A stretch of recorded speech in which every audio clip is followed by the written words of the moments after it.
Good afternoon. I'm James Walkinshaw from Virginia's 11th District. We're here today in Palm Beach County, ground zero, the center, the place where Jeffrey Epstein and Ghislaine Maxwell's massive child sex trafficking ring started. We're just miles from Mar-a-Lago, the place where the close friendship between Epstein and Donald Trump grew, where Virginia Giuffre was trafficked and later raped by Jeffrey Epstein. And we heard today powerful stories from survivors, including Rosa from Uzbekistan, who was recruited and held hostage by the visa that Epstein controlled. Powerful stories. And I hope the world was watching. I specifically hope that Alex Acosta was watching, because we learned today from Rosa that she was raped time after time after time by Jeffrey Epstein while he was serving the sweetheart deal sentence that Alex Acosta gave him. While he was on unsupervised, very unsupervised release, he was continuing to commit the very crimes that women like Maria Farmer and others brought to the attention of the FBI decades ago. I hope another person was watching today. I hope Pam Bondi was watching. And I hope she saw the courage of the survivors here today who told their stories, in most cases, again, in front of all the cameras, with all of the bright lights for the world to see. And I hope Pam Bondi will feel some shame for the fact that she has tried time after time after time to avoid public accountability. She wants to answer questions behind closed doors, in private, where the world can't see it, with no video. Well, Pam Bondi, that is not good enough. That is not good enough. You need to show 1 ounce of the courage that the women here today showed. They deserve your public testimony on video. The American people deserve it too. I'll go back to the ranking member. Thank you. We're going to open up for a couple questions. Before I do, I want to say a couple important things at the close. Number one, I hope today reminds the public that this investigation is not a hoax, and it's not over, and that unlike Todd Blanche, the acting AG, who just a week ago said that the DOJ was moving on from the Epstein investigation, we understand that it is alive and well and moving forward, and we have a lot of work to do ahead of us. And the second thing is, for this community, it's important for the folks of Palm Beach County, Palm Beach, West Palm Beach to understand and to know that there's a lot of folks that worked for law enforcement, that were lawyers involved in this case, that were investigators, or that have heard stories or know information or evidence that we want to access. So I encourage anyone from the Palm Beach community that we have information about Jeffrey Epstein, Ghislaine Maxwell, the crimes, or the cover-ups that happened, to please contact the Oversight Committee. We have a protected system, a whistleblower system, that we encourage you to please access if you have information that could help us in our investigation. And with that, I'll open it up for any questions. Your last interview now as a committee is scheduled for July 15th.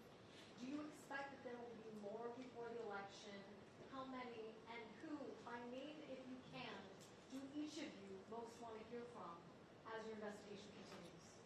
Look, we're working right now through a list of additional subpoenas that we want to get through. Some we're communicating directly with the majority on, so we're waiting to see if they move on those or not. But I think it's safe to say that we're interested in speaking to anyone that was involved, particularly prosecutors that were involved in making recommendations about the sweetheart deal, what happened here in Palm Beach, and more broadly in some of the other cases that were brought forward to the government. That's one piece of folks we want to speak to. We also have additional questions for other folks that we believe were involved in assisting Jeffrey Epstein and Ghislaine Maxwell. Some of those you and I discussed earlier, but we're not at this moment ready to release additional names. I'm Tara Palmer with the Red Letter. If you win back the House in November, will you bring back the people that were already called in to testify, since they testified behind closed doors, there were no cameras, there's no transparency? Will you bring the survivors back so that they can actually be reported into the Congressional Library on the record? And who else do you plan So let me add, one is obviously as it relates to survivors, we're never going to force a survivor to be compelled to speak in front of the committee, but any survivor that wants to speak and have the opportunity, absolutely. And we definitely have additional questions for folks that we've talked to. I'll take Alex Acosta as a very good example. We'll definitely have additional questions. As far as members from our party, we have been nonpartisan in our approach. We don't care if you're a Republican or a Democrat. We'll talk to you. And I think we said earlier that we have additional questions. I want to understand why Merrick Garland in the former Justice Department, under the Biden administration, did little to nothing to bring justice for the survivors or have additional prosecutions. And so Merrick Garland, for me, is at the top of that list of folks that we need to speak to and ask questions of. What about Bill Burns? And I think there are a variety of other folks, and if anyone else wants to add to that, there's a variety of other folks who we want to speak with. Yes. Yes, Representative Garcia, Dave Bondi, WPTV. It was hailed as a victory when the bill passed the House where the files were going to be released. And yet you heard today that while a few reputations have been taken of individuals and people abroad have been investigated, that the names of the survivors came out. What do you do moving forward to try to prevent that? And to get names of the perpetrators released when your own survivors today said they don't have a lot of confidence in that situation. Yeah, I mean, I put the blame squarely on former Attorney General Pam Bondi for that. She has had a direct hand in this cover-up from the beginning. Not only did they move slowly, but they were sloppy. We heard from survivors, as you mentioned, that their lives have been destroyed while names of men and co-conspirators who committed the crimes were redacted. So I think that there needs to be that's why we need to hear from Pam Bondi at the end of this month under oath on camera in front of the American people, because she is to blame for this, and there should be, I believe, accountability for her and for what she did here. She has ruined lives. I mean, we heard such devastating stories today about people's children hearing these stories for the first time, women whose details of their sexual assault and abuse was revealed because of the botching of these files. The law was very clear that any personally identifiable information as it pertains to survivors should have been redacted. This is not an accident. The Department of Justice chose to do this because they want to silence people. They want this to go away. Donald Trump has made that abundantly clear. He's directed his staff to make sure that happens, and I believe that the reason these mistakes were made was, again, not an accident and at the direction of Pam Bondi. Yeah. And moreover, I would just say that what this proves, the fact that none of our Republican colleagues are here today. For Democrats, this is not a midterm campaign strategy. This is not about political gamesmanship or upsmanship, but clearly for them, fighting for naming the Epstein files in their campaigning. The Epstein files, by the way, are real people. These are real people's lives, right? That was just purely political for them. As proven by their obstruction and by their defiance and their unwillingness to comply with legally binding subpoenas. And then finally, I would just say something that really just stayed with me today. There have been so many instances of insult to injury. Not only were vile acts committed by this vermin in their predator, pedophile Ponzi scheme that is a lifetime sentence for these survivors. This trauma is showing up and manifesting in their lives in so many ways. But it is insult to injury that there was an institutional betrayal by law enforcement, by the Department of Justice, and now today by House Republicans. And their rights were not honored in the Crime Victims' Rights Act.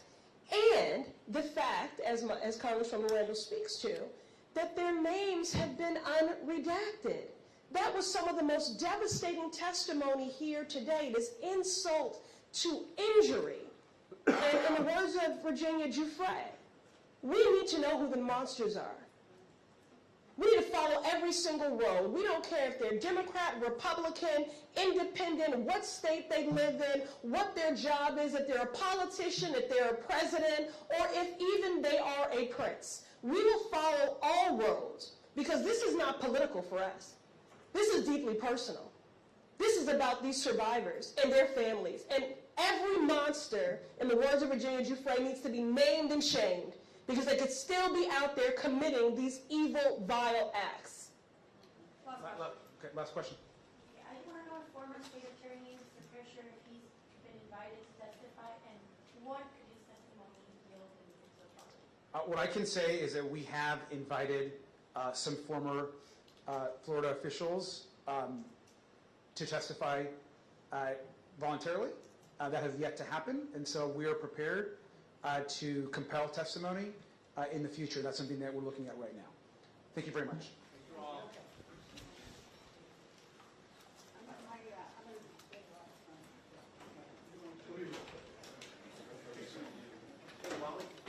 But we're here today because it is right here, folks, right here in Palm Beach County, more than 20 years ago, that the survivors of Jeffrey Epstein's horrific crimes were first denied justice with devastating results. In 2005, the Palm Beach Police Department, led by then Chief Michael Ryder, I'm giving him a shout out, a good guy, he uncovered a deeply disturbing pattern of predatory sexual abuse by Jeffrey Epstein and his associates, targeting women, of course, and young girls, many recruited from our local high schools right here in Palm Beach County. The police did their job. They listened to the survivors. They built a serious case. Then they brought it to then State Attorney Barry Krischer. I call his name because his succeeding prosecutors are not involved. But instead of filing charges, was it overwhelmed by the power, by the wealth? He sent the case to a grand jury where prosecutors shockingly minimized the abuse, limited the witnesses, and treated vulnerable young girls as if they were criminals. And you can read that grand jury testimony yourself. At the urging of Krischer's prosecutors, the grand jury returned just one count against Epstein, and it is jaw-dropping: solicitation of prostitution, punishable by up to 60 days in jail. How crazy and wrong, an abomination, if you ask me. Disappointed and alarmed, Chief Ryder took the case to federal authorities, and what followed was more shock and awe to the justice system. In 2008, as we've heard, Acosta approved the secret, shameful, non-prosecution deal without notifying the survivors, and then sent the case back to Palm Beach County. Epstein was allowed to plead guilty to solicitation of prostitution, solicitation for a minder for prostitution. Really? That was that? And then he got an 18-month sentence, which he served about 13 months, federal immunity from prosecution here in South Florida, immunity for unnamed co-conspirators, and work relief privilege. Listen to this. He had work relief privileges that allowed him to leave the jail each day to continue his systematic sexual exploitation of women and girls. And the most troubling also, a deal was hidden from the public, and the full extent didn't come to light until reporting from the Miami Herald and the Palm Beach Post, who brought the fight to bring the grand jury records into the open. Justice was denied without explanation, and listen, I'm hoping as we move forward, these local prosecutors must be subpoenaed and they must be questioned under oath. Because I think they know the secret. So these survivors were abused first by a predator and then failed by a justice system that too often protected wealth and power over vulnerable women and children. And let's be clear, folks, had prosecutors in Florida done their jobs, most likely hundreds of young women might have been spared unimaginable harm. So we're here again. We're going to continue to ask the questions that should have been answered years ago. Why was Jeffrey Epstein, a serial predator who used his wealth and influence to exploit underage girls, given little more than a slap of the wrist? Who else should be held accountable? And what must we continue to do to make sure this never happens again? We owe the survivors and the public the answers and more. And with that, I thank you, and I yield back. Thank you. Thank you, Congresswoman. We're going to, of course, hear some opening testimony from survivors and advocates who will speak about the failure of our justice system to protect them, others, and certainly to hold Epstein and so many others accountable. They're going to each provide some opening remarks. I do want to introduce them briefly. We're going to hear from Danny Bensky, who is an advocate, dance, teaching artist, choreographer, and Epstein survivor. As an educator of the arts, Danny's advocacy derives from creating a safer world for her students and future generations. She is a public speaker and hopes that by sharing her story, we can get an inside perspective into grooming and how abuse can happen and how systems fail people. Danny was abused by Jeffrey Epstein in 2004 and 2005 when she was just 17 years old and working as a dancer in New York City. She has since spoken out about the government's handling of the case and has pursued legal action. And of course, the amount of courage is incredible. And I want to thank, of course, Danny for being here. We'll also hear from Rosa. Rosa is testifying under her first name and under that name only, just for her own safety. She was recruited in Uzbekistan by a modeling agent, co-conspirator, and brought to the U.S. with promises of a career. She met Jeffrey Epstein in 2009 and was abused over several years. With her immigration status used to keep her from leaving, Rosa is a fighter, a coach, a wife, and a stepmother. And her courage, of course, is immense, and we want to thank Rosa for being here. We're going to hear from Courtney Wild, who was abused by Jeffrey Epstein in Palm Beach beginning at the age of 14. Courtney is a mom, advocate, and survivor. She later brought a lawsuit against the federal government over the non-prosecution agreement that allowed Epstein to avoid federal charges. And she will speak about its lasting impact on survivors. We're also going to hear from Jenna Lisa Jones, who was abused by Jeffrey Epstein in Florida when she was 14 years old. She has spoken publicly about her experience and about her disappointment with the failure to fully release information related to this case. She is a mom, a wife, and a founding survivor of Survivors, Inc. We're going to also hear from Spencer Kuvin, who is an attorney who represented some of the earliest survivors to come forward against Epstein, and he has spent years advocating on behalf of victims. He will speak about the failures in the original prosecution and the impact those failures have had on survivors. We'll also hear from Lauren Hirsch, who's a former prosecutor and an advocate working to combat trafficking and exploitation. She will discuss the ongoing efforts by survivors and advocates to seek accountability and justice. We will also hear from Maria Farmer by video, who's the first person to report Jeffrey Epstein's abuse to authorities in 1996. She'll be providing video testimony. Finally, Sky and Amanda Roberts are here. We all, of course, know their incredible courage, and they'll be reading a brief statement as well. We will continue, of course, to honor Virginia's memory, her legacy, and her tireless fight for justice. I want to especially thank the witnesses for being here and for your enormous courage. You are doing, obviously, a service, not just to all of the women and girls that have suffered, but to every single American woman and American girl in this country who need to be believed and who need to know that when they report a horror against them, that their government is going to believe them and is going to stand up for them. And so thank you for your courage today. I now am going to hear a video that Maria Farmer wanted folks to hear about. And so we're going to go ahead and play that. So Ms. My Farmer, name is Maria Farmer. I am the whistleblower who reported Jeffrey Epstein, Helen Maxwell, Les Wexner, and others to the FBI 30 years ago in 1996. Today, I apologize for my appearance. I was not well enough to attend this hearing in person and have recently been released from the hospital. That's the result of 30 years of fighting. For 3 decades, I've carried a weight that no survivor should ever have to bear. I reported what I believed were heinous crimes against children and these individuals responsible were involved in an international pedophile ring. I reported their crimes in real time, and the government continues to ignore me to this day. In 1996, I reported Epstein and his co-conspirators to my local New York City 6th Precinct. The commanding officer told me local police could only address the local arson crimes, and he instructed me to immediately report the whole story, spanning several states, to the FBI. He told me that it was vitally important that I tell the whole story to the FBI, which I did. The FBI asked me questions, said they were familiar with some of the perpetrators I identified, and gave me every reason to believe they would respond.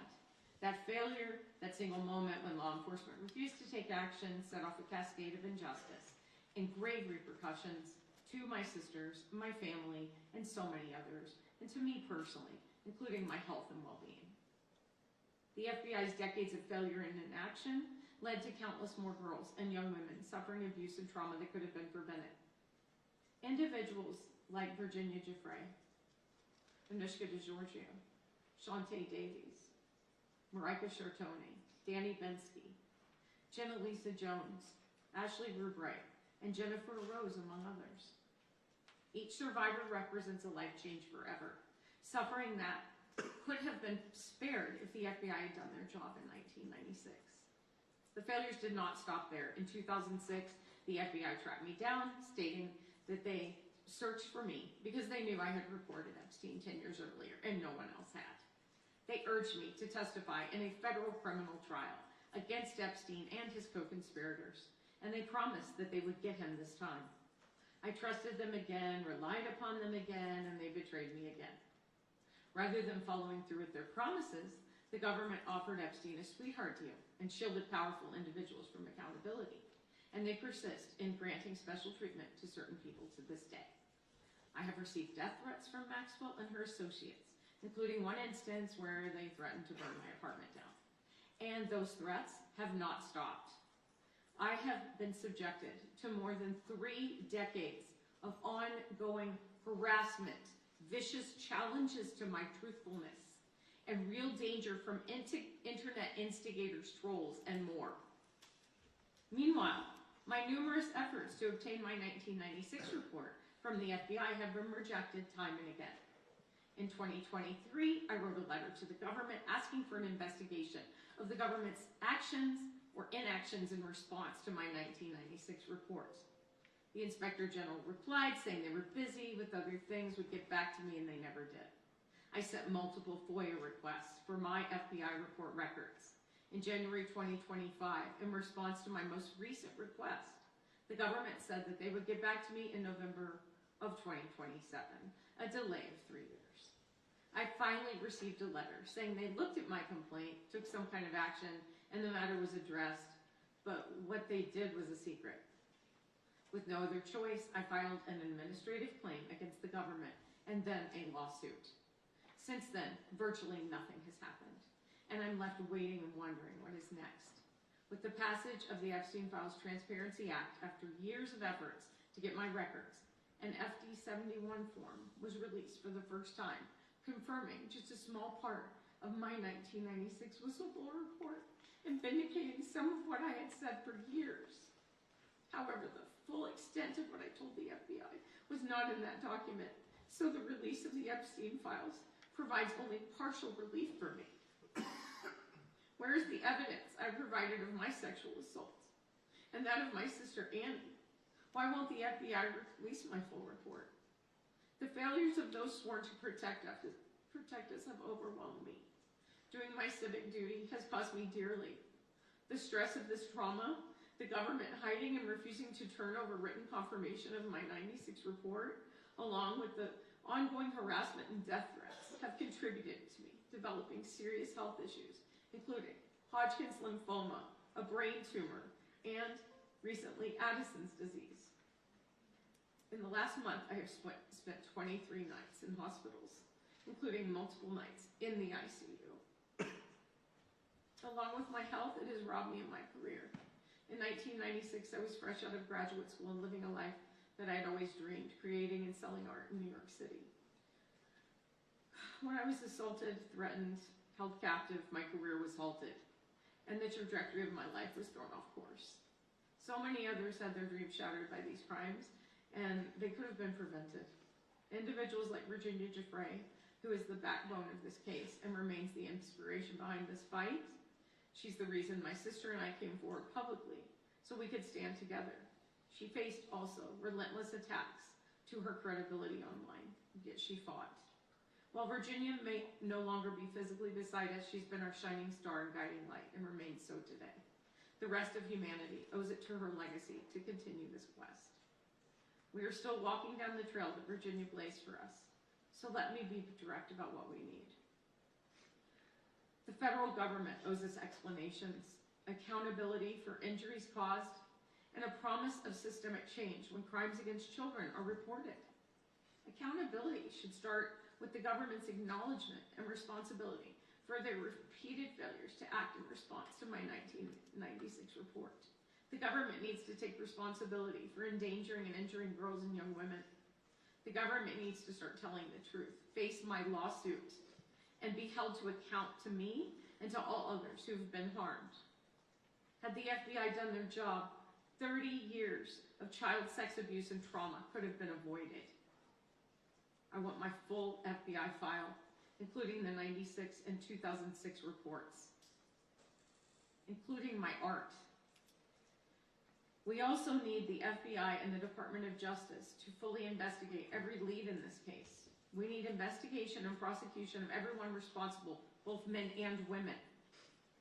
This includes the officials who enabled the 2008 sweetheart deal, the other perpetrators and the many co-conspirators, and anyone who is currently shielding powerful individuals from justice. No more protection for the guilty. There must be no pardoning or commuting the sentence of Maxwell, who sexually abused me, my minor sister, hurt so many girls and other young women, and personally threatened to kill me, has shown no remorse, and has demonstrated no basis on which to believe she would ever be truthful. As the Epstein case whistleblower, I have waited 3 decades for justice. It's a miracle I'm still fighting, especially considering what the stress of 3 decades of this case has done to my health and well-being.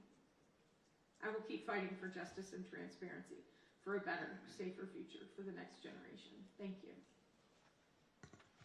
Well, thank you. And obviously, I know we don't often get to hear from Ms. Farmer, and we're just very grateful that she chose to address, obviously, us and the country.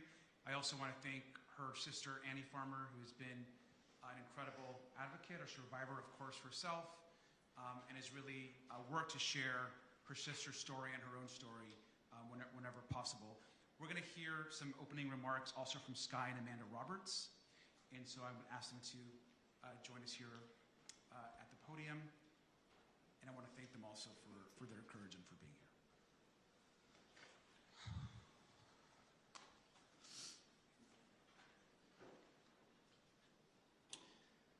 Thank you, Representative Garcia and all members here today. We deeply appreciate the opportunity to be here. Obviously wish Virginia was here to do this herself, but I will do my best to keep it together and to get through this. My name is Sky Roberts, and I am the younger brother of Virginia Roberts Jeffrey. I am here today because without Virginia's courage and her story, we would not be having this conversation about accountability. In the summer of 2000, just steps away from this courtroom at Mar-a-Lago, Virginia was recruited by convicted trafficker Ghislaine Maxwell. She was only 16 years old, a child who had just finished 10th grade when she began being trafficked. Before her passing, Virginia gave sworn testimony exposing this for what it truly was: a global sex trafficking operation enabled, protected, and funded by powerful people. For years, survivors have been asked the same question: who were the names? The truth is, many survivors stay silent because many of these individuals still hold power, wealth, and influence in our society. Point blank, period. That is dangerous. No survivor should have to risk their own safety just to be believed. But Virginia, she did it anyway. She stood up when others were afraid, told the truth under oath, and faced people she knew were powerful. Today, we lean on her courage once again, because she believed accountability should reach everyone involved, no matter their status or influence. If Virginia were here today, she would say these words herself. Since she cannot,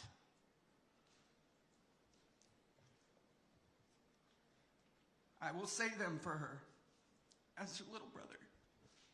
And with that, I'd like to share Virginia's own words from her sworn deposition dated May 3rd, 2016.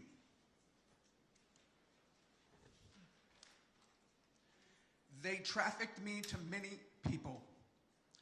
Okay, please name a person that Ghislaine Maxwell directed you to have sex with. Prince Andrew. Okay, who else?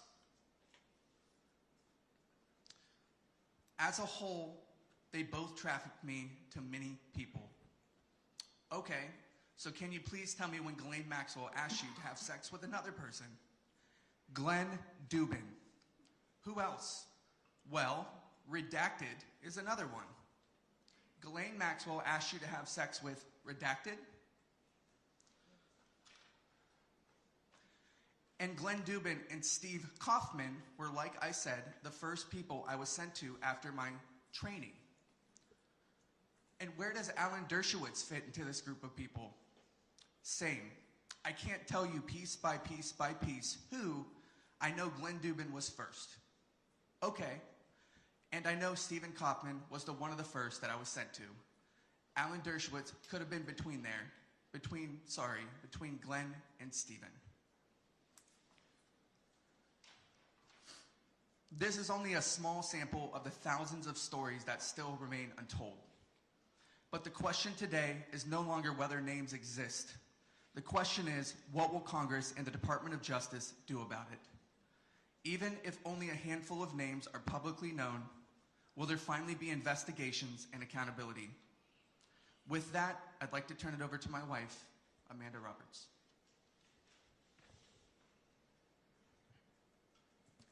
First, I want to thank this committee and Representative Garcia and everyone here who continues to fight with us for accountability, but most importantly, standing with survivors. Virginia's story was harrowing, and as you heard my husband speak, she wasn't afraid to say the names. We are talking about millions of files, sworn testimony, depositions, emails, flight records, bank records, photographs, videos, and evidence collected over decades. Evidence that points to a network, not just to people who trafficked and abused over 1,200 victims, girls, children, women, and boys. Epstein and Maxwell did not act alone, and Palm Beach was the blueprint. It was the center for expansion. So when this Department of Justice says there is nothing to see here, survivors know exactly what that sounds like. A cover-up. Virginia wrote in Nobody's Girl, "Don't be fooled by those in Epstein's circle who said they didn't know what Epstein was doing." That sentence should guide this committee's work. Because I don't recall is not enough.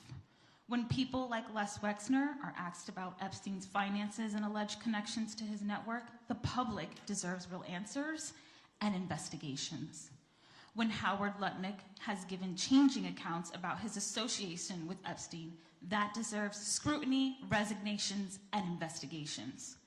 When former Prince Andrew denied knowing Virginia, despite evidence and testimony surrounding that encounter, that deserves scrutiny and investigation.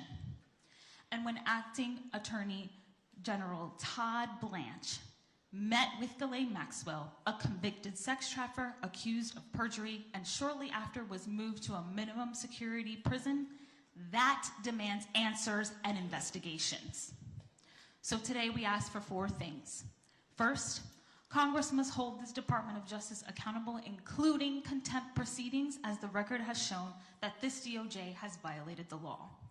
Second, state investigations must continue and expand in New Mexico, New York, Florida, the Virgin Islands, and everywhere this network operated. Third, this committee must issue further subpoenas and required alleged co-conspirators, enablers, financiers, and witnesses to testify under oath. Fourth, follow the money. Financial records are not secondary. They may be the key to exposing the full network. Suspicious payments, shell entities, possible tax violations, money laundering, and transactions connected to trafficking and abuse must be investigated aggressively, because financial crimes can open the door and lead to real prosecutions. And finally, the Epstein and Maxwell investigations must be reopened, not partially, not quietly, but fully.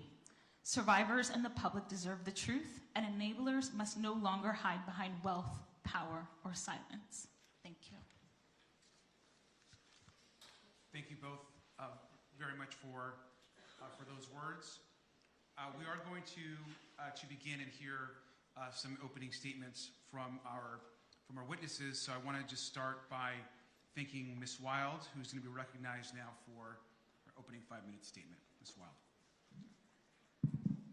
Hello, my name is Courtney Wild.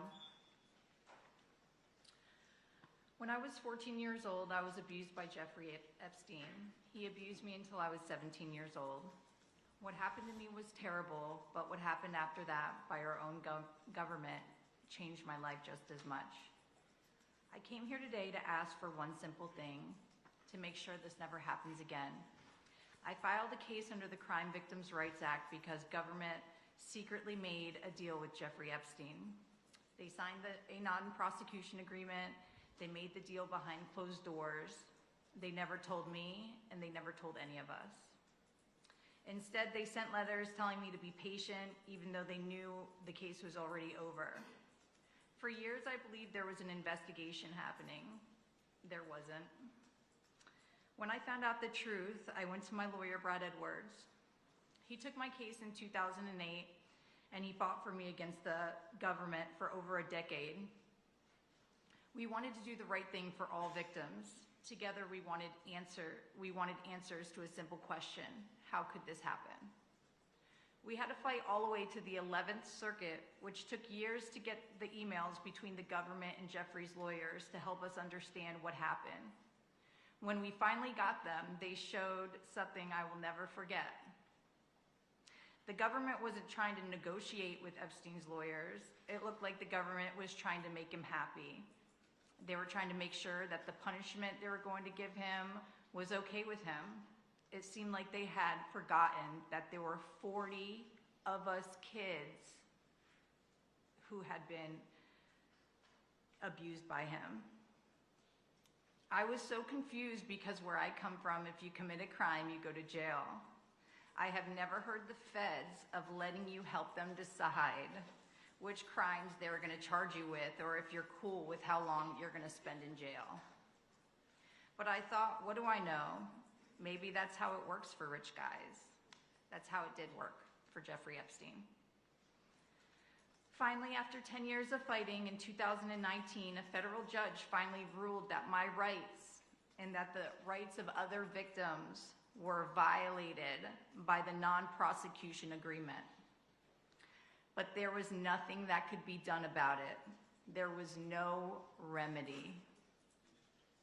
I just want to say it again. I'm sorry, I have to. The court found that the government violated the law and nothing happened.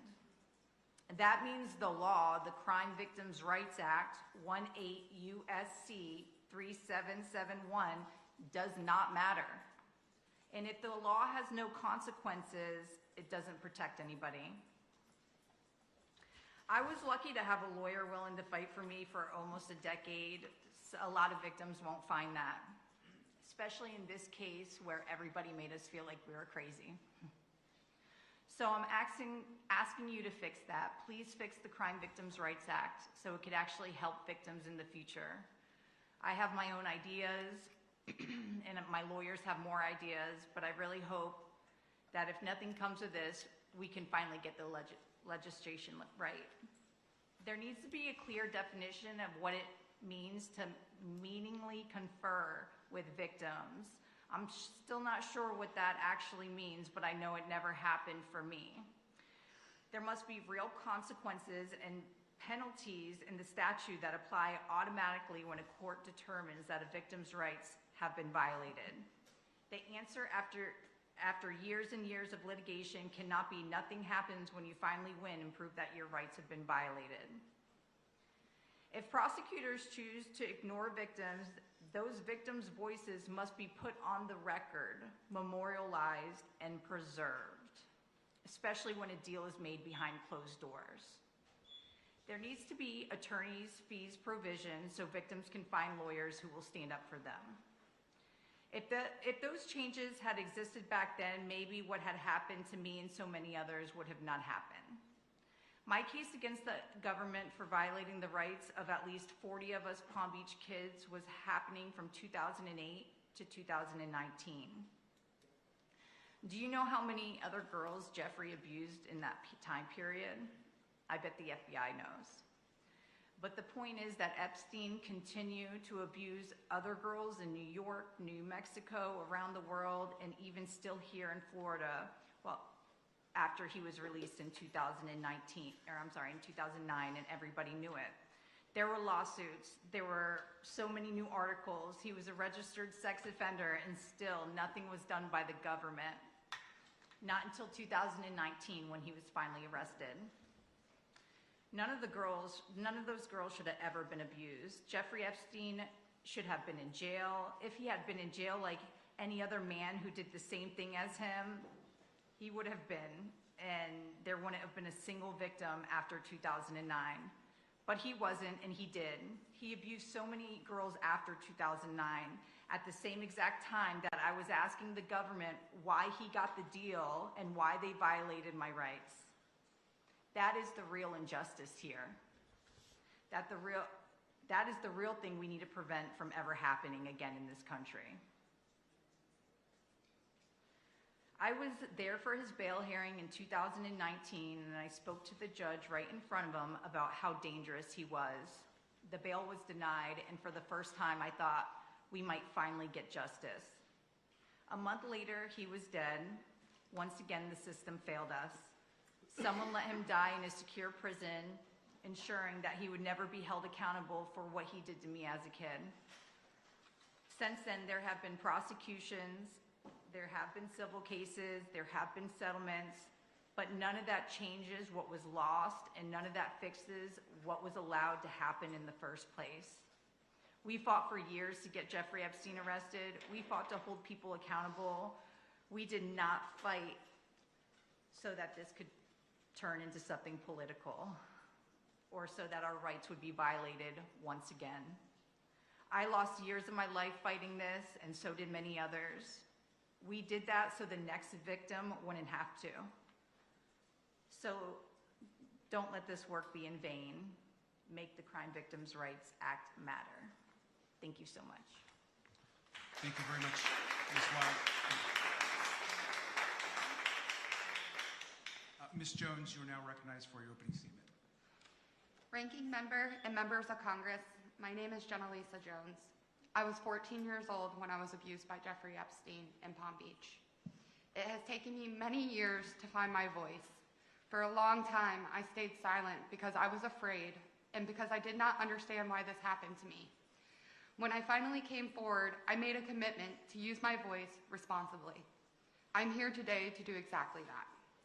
Last September, I went to Washington, D.C. along the other survivors with a simple request: transparency and accountability. We asked you to help us understand how Jeffrey Epstein was given a non-prosecution agreement, even though the government had evidence that he had sexually abused dozens of children, including me. We asked how he was allowed to leave jail in 2009 and continue harming young girls. We asked for answers that would hold our government accountable for its actions. We still do not have those answers. Instead, what we received caused harm all over again, including too many of our survivor sisters who had never come forward before and who never wanted their names or abuse to become public. The Department of Justice released documents that exposed our names, our social security numbers, and deeply personal information. Survivors' identities were made public. Husbands learned about their wives' abuse for the first time.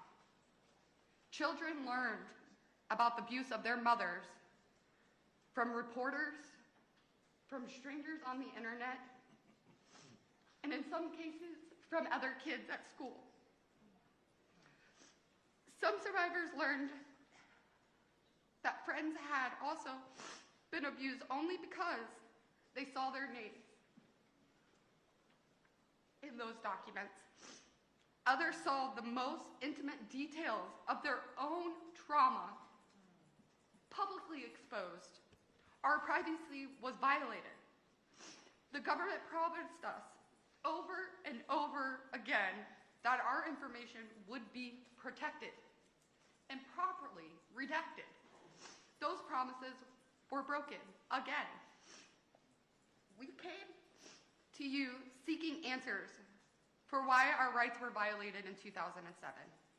And in the process of asking for those answers, our rights were violated again. I want to believe that each of you in this room is listening because you truly care, not just about us, but about every child in this country who survived sexual abuse. If Congress and the Department of Justice truly want to do right by the survivors, the path forward is not complicated. Acknowledge the failures. When Jeffrey Epstein was set free in 2009, and again when our privacy was shattered earlier this year, take responsibility and provide meaningful remedies to the women who have been harmed over and over again. Please do not force us to relive this through more litigation. Pass a law requiring the Department of Justice to compensate victims for the harm that they had caused by releasing the names and information. That would show that this is truly about helping victims. Second, with respect to our ongoing investigations, please remember this. Jeffrey Epstein is dead. Ghislaine Maxwell is in prison. Do not pardon Maxwell. If there are other men who hurt women, hold them accountable, but please leave the survivors alone. If you subpoenaed someone to testify before your committees and she tells you she is a victim, listen to her. Believe her. Respect her trauma. Jeffrey tried to paint his victims as bad guys to avoid responsibility for himself. Please learn and understand that. Sharing our stories should be a choice, the choice I was able to make today. It should never be something survivors are forced to do. The girls who were groomed by Ghislaine Maxwell and abused by Jeffrey Epstein should not be treated like criminals. Please learn the stories of the women who have been harmed before you force them to testify in a room full of strangers about the worst moments of their lives. Jeffrey Epstein destroyed so many of our lives, and Ghislaine Maxwell helped him do it. Do not blame their survivors for the crimes of the abusers. That is not how the story should end. Find a way to bring closure to the story of Jeffrey Epstein, to allow survivors and this country to finally begin to move forward so that one day, and I pray soon, Jeffrey Epstein's name is no longer something we are forced to hear every single day. And my last point, I'm not here today only to talk about the past. I am here for the children who are sitting in the classroom today, children who may be vulnerable, confused, and unsure of what is happening to them. When I was a teenager, I did not have the language to understand what was happening to me. I did not know who to tell. I did not know where to go. Many of us didn't. We were young and we were manipulated. We were left without the tools or the support we needed. That is something Congress can change. Every middle school and high school student in this country should receive education on the signs of sexual abuse and exploitation. What it looks like, how to recognize it, and how to safely report it. Schools should have trained adults, accessible resources, so that no child feels as lost or as alone as we did. I have worked with other survivors to start a nonprofit called the Survivors Inc. because not everyone who has been abused has access to strong legal representation, therapy, or support systems. I became a certified life coach. I believe in giving others the support I wish I had. Though the survivors, we are able to provide these services to people who have been abused so they can begin their healing journey too. I'm proud of that work, but individual efforts are not enough. Real change requires leadership at a national level. You have the power to make sure that happens to us does not happen again on this scale. I believe one of the most important places to begin is in our schools. train teachers, educate students, give children a place to turn when they feel they have nowhere else to go. Together we can do better for the next generation. Thank you so much.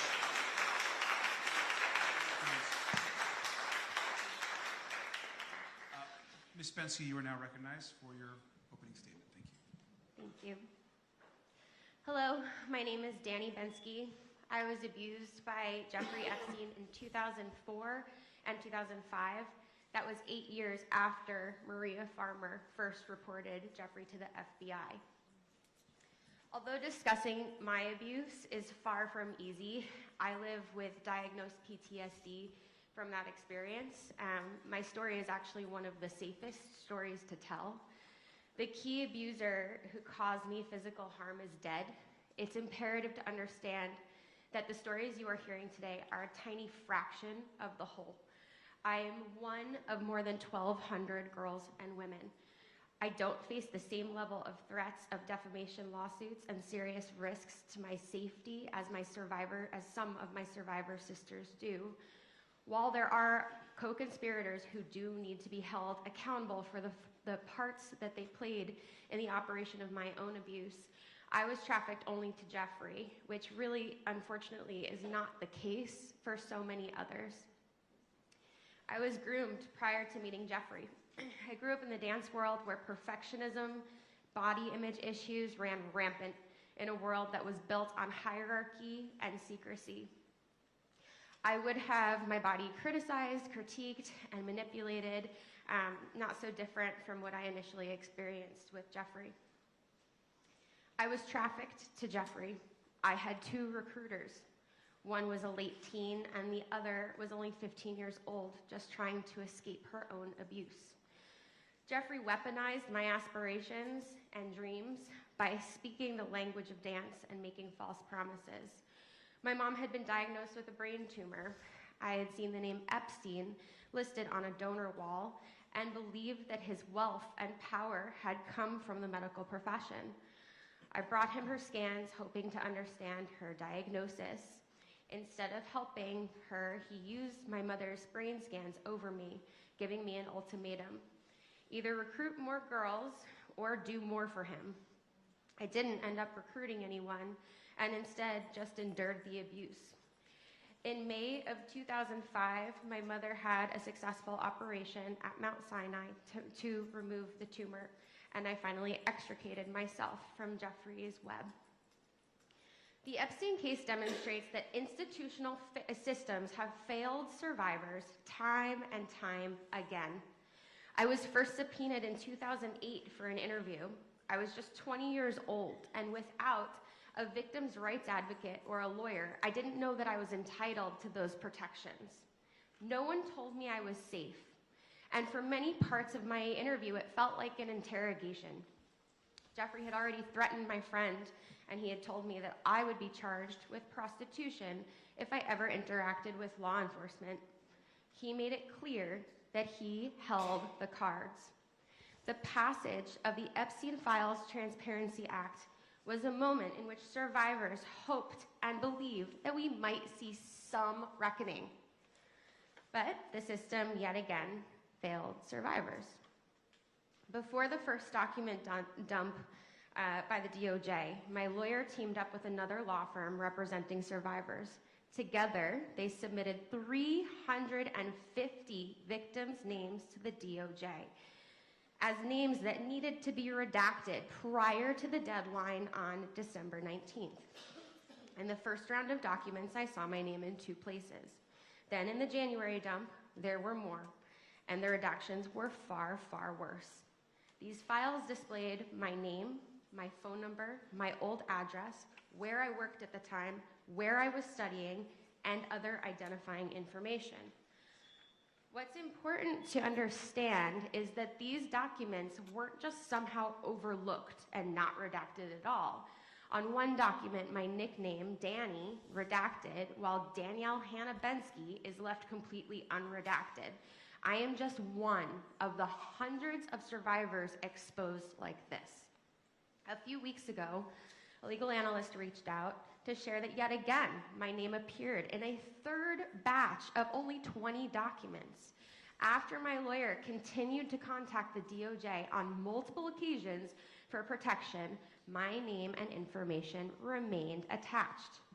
These documents hold disturbing and yet incomplete accounts of my abuse, and they were viewable not only by the entire world, but my child, my students' parents, my friends, my employers, my colleagues, my family.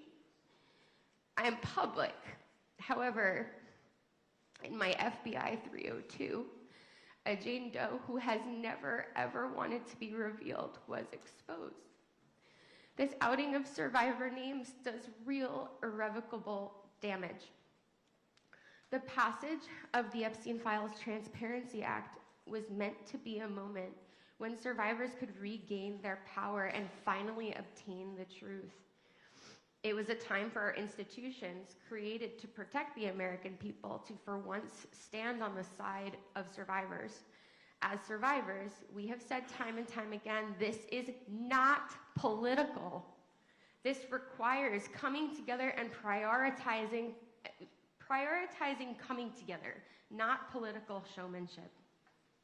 I'm always asked, what does accountability look like?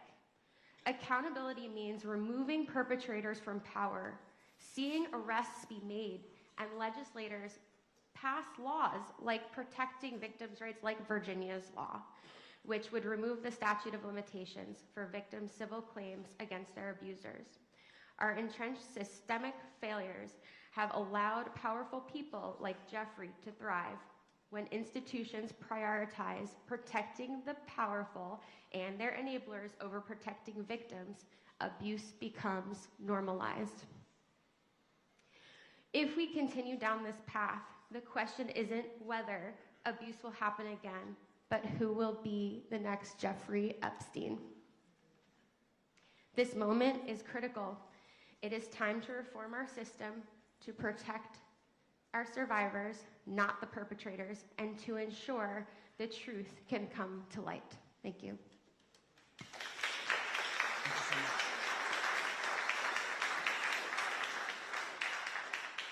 Thank you. Ms. Rosa, you are now recognized for your opening statement. In 2008, I just turned 18 when I met MC Square Model Management owner named Jean-Luc Brunel.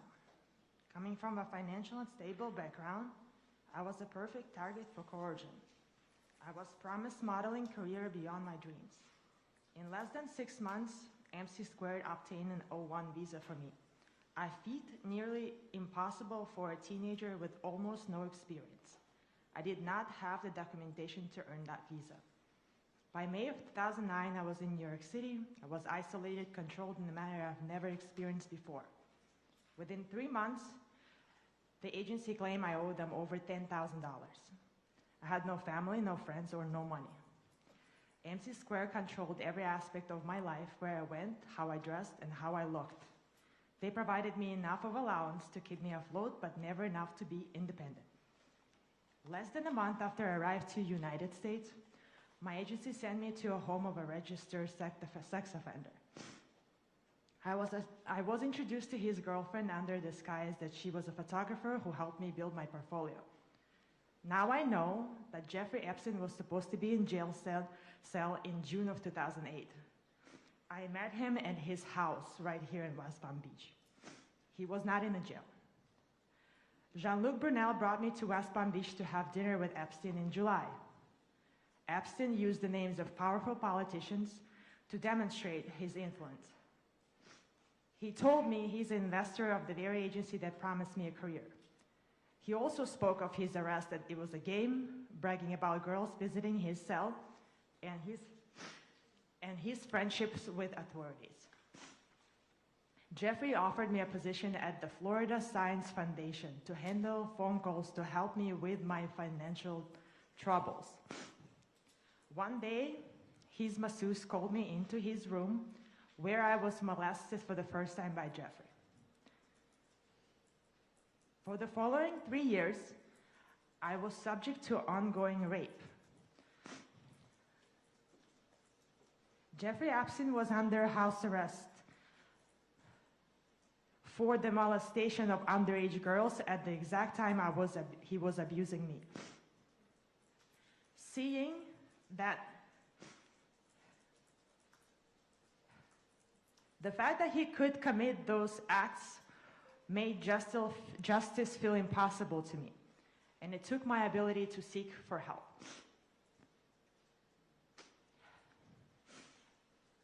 I was summoned to his residence right here in West Palm Beach.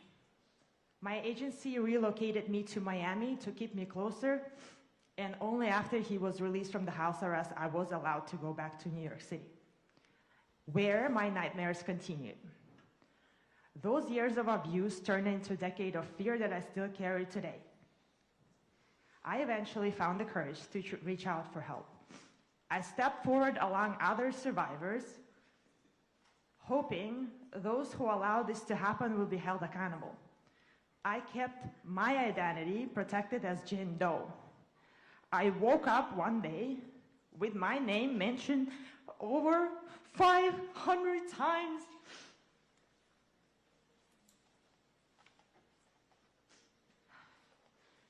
While the rich and powerful remained protected by redaction, my name was exposed to the world.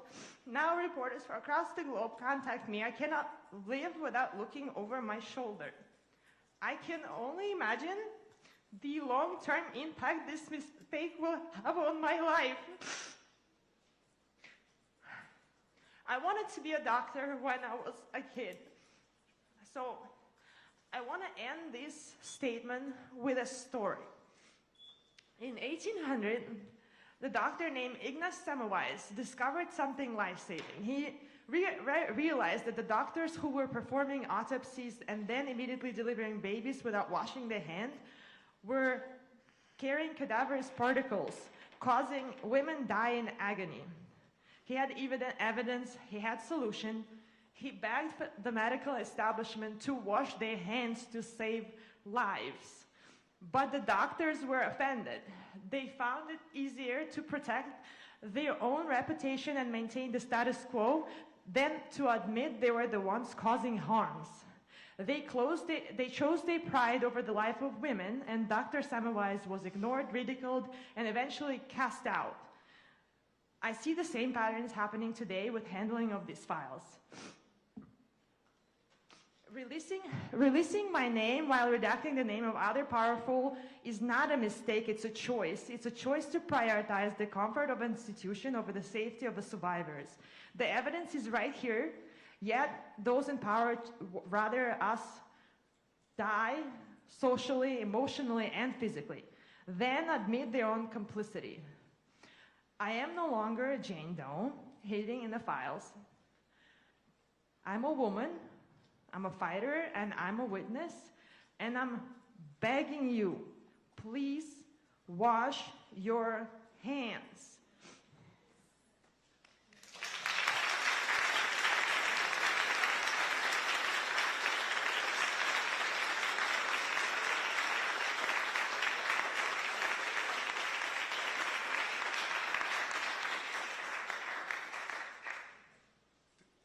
Thank you, Ms. Rose. Obviously, I think one of the true horrors of this investigation has been the way so many survivors continue to be traumatized, and I think this is one just really horrific example of how, even through the Transparency Act, so much horror and re-traumatization continues to happen. So thank you for the testimony. Mr. Coogan, I'm going to recognize you for your opening statement. Thank you.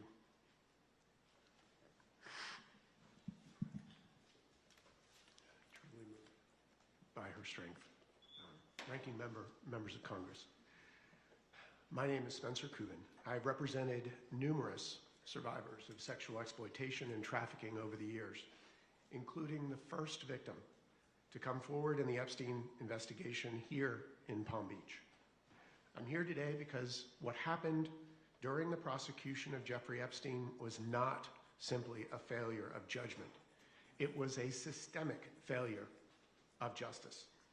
In Palm Beach County, credible evidence of widespread sexual abuse involving minors was presented to state prosecutors, including my client.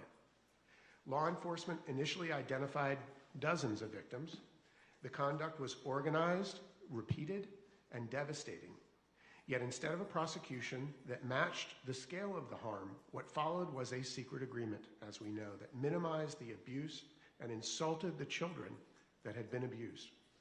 Despite the efforts of some of the federal agents at the time, the U.S. Attorney's Office in the Southern District decided to have these secret meetings with Epstein's attorneys. The U.S. Department of Justice, in conjunction with the Palm Beach County State Attorney's Office at the time, colluded in secret to quietly shelve this case with minimal state charges that branded a 15 and 16-year-old child victim as prostitutes. They gave a sweetheart deal to Jeffrey Epstein and 4 named as well as unnamed co-conspirators. The Southern District U.S. Attorney at the time, Alex Acosta, spearheaded what every attorney advocate saw as the worst non-prosecution agreement ever executed by a U.S. attorney. This sent a message. It told victims that even when the evidence is strong, accountability is negotiable if you are rich and powerful. This awful non-prosecution agreement completely shut down further federal charges for the events they were investigating here in Florida. As I mentioned, that tragic deal was negotiated and signed in secret. Not only was it kept secret from the world, it was kept secret from me. Calls were made repeatedly to the U.S. attorneys investigating this at the time by myself, an advocate for multiple victims at the time, and of course it was kept secret from those victims. I was forced to file motions with the court to compel its ultimate disclosure even after it had been executed, and finally, after obtaining court orders, they turned it over to us. A full year after it had been signed. The victims were not consulted. Their advocates like me were not consulted. Victims were never given an opportunity to be heard. This was not just a moral failure. We believed it was a violation of law under the Crime Victims' Rights Act. Originally passed in 2004, subsequently amended by Congress in 06, 08, and 15. Victims have had the right to confer with prosecutors and the right to be treated with fairness and respect. Yet those rights were ignored at the very moment that it mattered most, when decisions were being made that would determine whether justice would ever be pursued. The result was predictable. Survivors, as you've heard, were re-traumatized, not only by the abuse they endured, but by a system that excluded them from the process designed specifically to protect them. And the public was left questioning whether justice can be trusted when powerful interests are involved. This failure by the Department of Justice at the time was a subject of litigation brought, as you heard, by Ms. Wild. That case ultimately exposed a gap in the law, one that must be closed by you. Today, I want to offer that clear path forward. First, Congress should amend the Crime Victims' Rights Act to make it explicit that victims must be notified and given a meaningful opportunity to confer before any non-prosecution agreement or deferred prosecution agreement is finalized. Second, as you've heard, there must be enforceable remedies, not just suggestions. Victims should have standing to challenge agreements reached in violation of the Act, and courts must have the authority to review and, where appropriate, void those agreements. Third, transparency must be the rule, not the exception. Secret agreements that extinguish criminal liability, particularly in cases involving multiple victims, should not exist in our system of justice. And finally, there must be accountability. When prosecutors fail to uphold victims' rights, there must be consequences sufficient to ensure that those failures are not repeated. This is not about relitigating the past. It's about ensuring what happened here never happens again. The survivors in this case have showed extraordinary courage coming here today. They told the truth and they trusted the system, and the system failed them. Congress now has the opportunity, and I would suggest the responsibility, to fix it. Thank you. We look forward to your questions. Thank you very much. I'd like to go to Ms. Hirsch, please, who's now recognized for her opening statement. Thank you so much, Ranking Member, members of Congress. I'm Lauren Hirsch, the CEO of World Without Exploitation, the largest anti-trafficking coalition in the country. We have nearly 200 member organizations across the country. Many of those organizations are survivor-led. It is an absolute honor to sit beside each one of you. You are the reason this moment of reckoning is happening. What we have witnessed in the handling of the Epstein case is not simply a bureaucratic misstep. It is a deeply horrific failure to protect the very people the system is meant to serve. Survivors have repeatedly been promised dignity, confidentiality, and care. And instead, we have seen a systemic breakdown in their protection at nearly every step of the way. We have watched those with power and privilege manipulate the system, shielding themselves from accountability, while survivors have suffered in silence. Every one of these failures sends a devastating message, not only to Epstein survivors, but to survivors everywhere, that accountability is optional for the powerful. Survivors have had enough, and frankly, the American public has had enough of this too. We are now in a moment of reckoning that requires a thorough examination of all of the things that have gone horribly wrong, but it also requires a serious course correction. Survivors have been repeatedly harmed, first by Epstein and his associates, and then by law enforcement who refused to bring adequate cases, who didn't notify victims when secret sweetheart deals were made, who allowed abuse to continue even after pleas were entered in, and then they were again abused by the DOJ. When the federal government fails to provide protection under the Crime Victims' Rights Act, survivors cannot be left without remedy. We need a legislative fix immediately to provide compensation and recourse for violations of the Crime Victims' Rights Act, and this is urgent. I think everyone in the room has heard the survivors and understands the profound harm caused by the DOJ in releasing hundreds of names of survivors and their personal information in the aftermath of the Epstein Files Transparency Act. So I'll keep this part brief. As a former prosecutor, I understand that mistakes happen. We're human. But when hundreds of names are released repeatedly, including nude photos of a survivor, this can no longer be dismissed as human error. Something has gone horribly wrong inside the DOJ, and the American public deserves clear answers about how this failure has occurred. This requires a recorded deposition of Pam Bondi on May 29th, not a transcribed interview.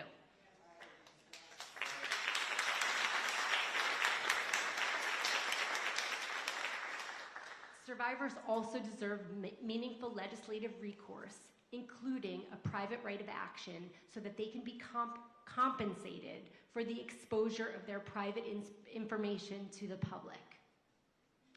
Accountability cannot end with an examination of process failures or even legislative fixes. These files demand further examination.